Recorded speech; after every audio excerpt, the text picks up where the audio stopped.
इस वीडियो में हम चाइल्ड डेवलपमेंट एट 10 बहुत ही ज़्यादा इम्पॉर्टेंट एमसीक्यू करने वाले हैं जो आपके अपकमिंग सीटेट एग्ज़ाम के लिए बहुत ज़्यादा ज़रूरी होंगे। तो स्टार्ट करते हैं वीडियो को और ध्यान से क्वेश्चन को देखिएगा और उसके बाद ऑप्शन को देखकर आप सोचिए कि कौन सा आंसर इसका ठीक होगा।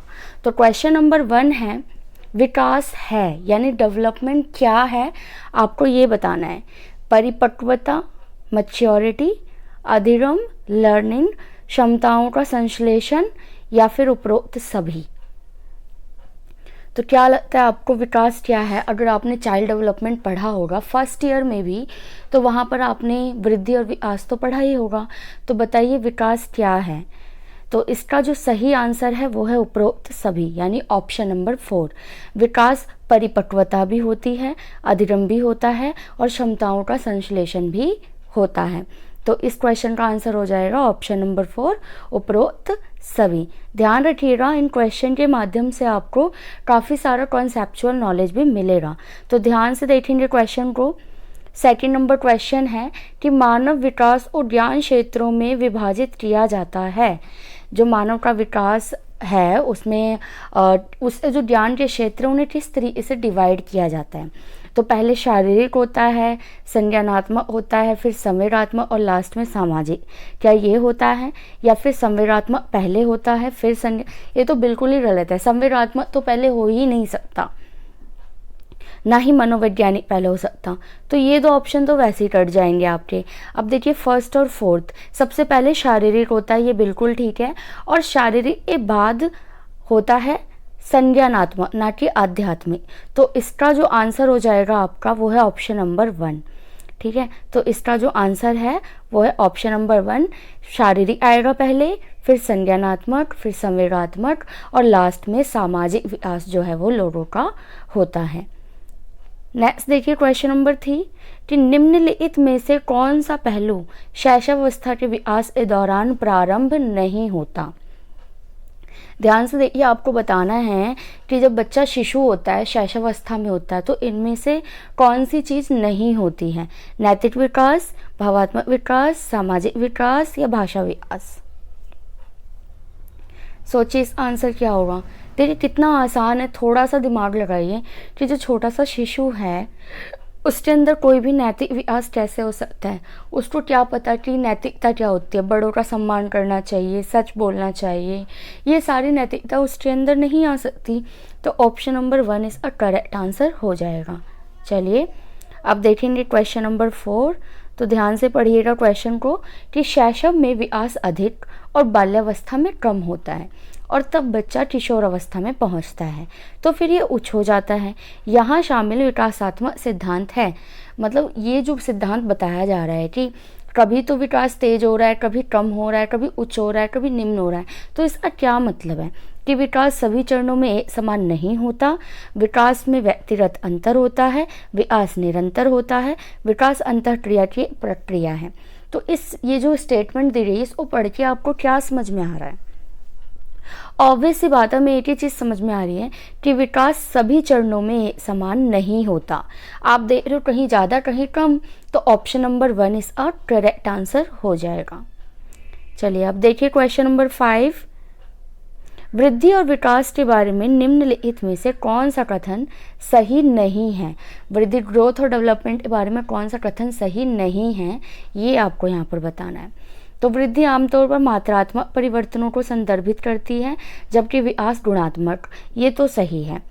वृद्धि केवल पर्यावरण का एक कार्य है, क्या ये सही है? नो, ये सही नहीं है। और क्योंकि ये सही नहीं है तो यही आपका आंसर होना चाहिए। बट हम आगे के भी 2 ऑप्शंस पढ़ लेते हैं कि परिपक्वता प्राप्त होने पर वृद्धि की प्रक्रिया रुक जाती है। बिल्कुल, जो ग्रोथ होता है वो एक टाइम बाद रुक जाता है। वृद्धि जीव के आंतरिक और आनुवांशिक कारणों से निर्धारित होते हैं, ये भी ठीक है। तो जो ऑप्शन नंबर 2 है वो गलत है और वही हमारा आंसर है क्योंकि क्वेश्चन ने हमसे जो सही नहीं है वो पूछा है।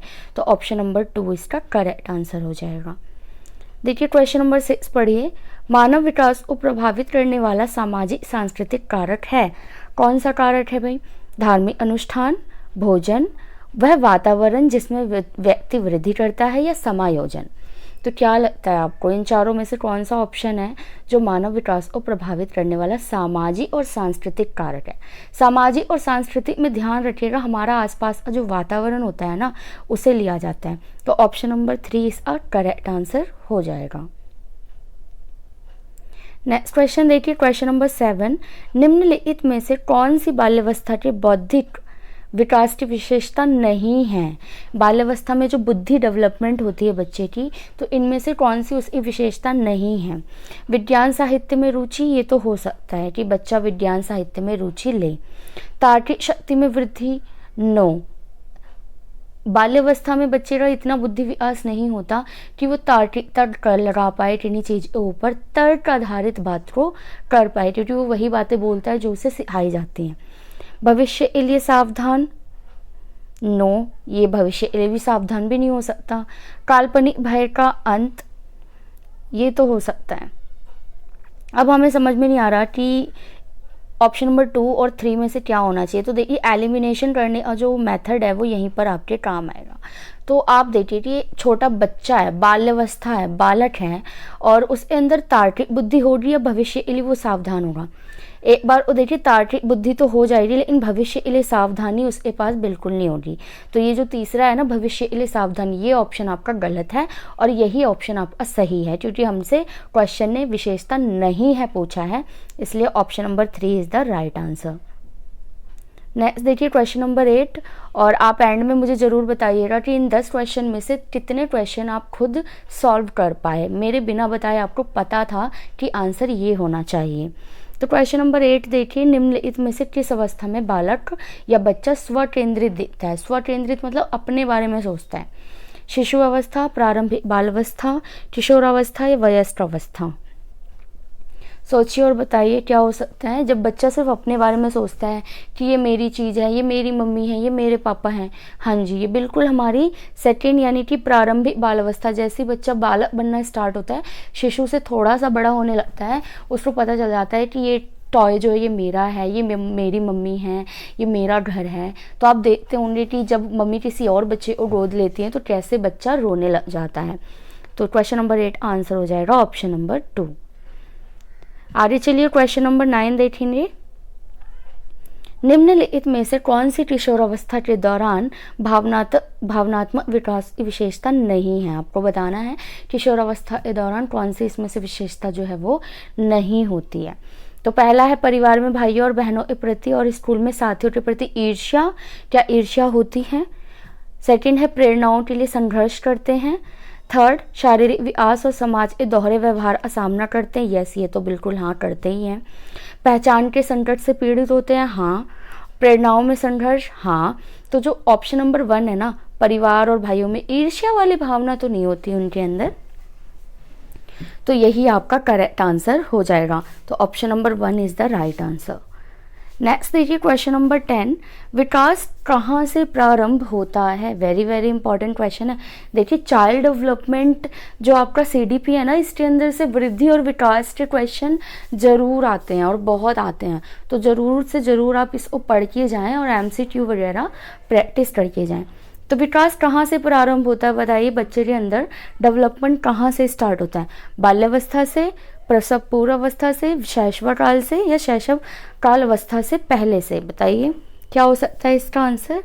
देखिए, जो विकास है ना, डेवलपमेंट है, वो जो बच्चा अपनी माँ के गर्भ में आता है ना, प्रसव पूर्ण, तब से ही स्टार्ट हो जाता है। तो इसका आंसर होगा ऑप्शन नंबर 2।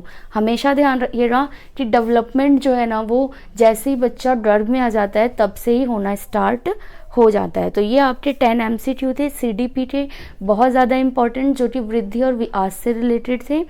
तो कितने क्वेश्चन आप खुद कर पाए, आपको कैसा लगा?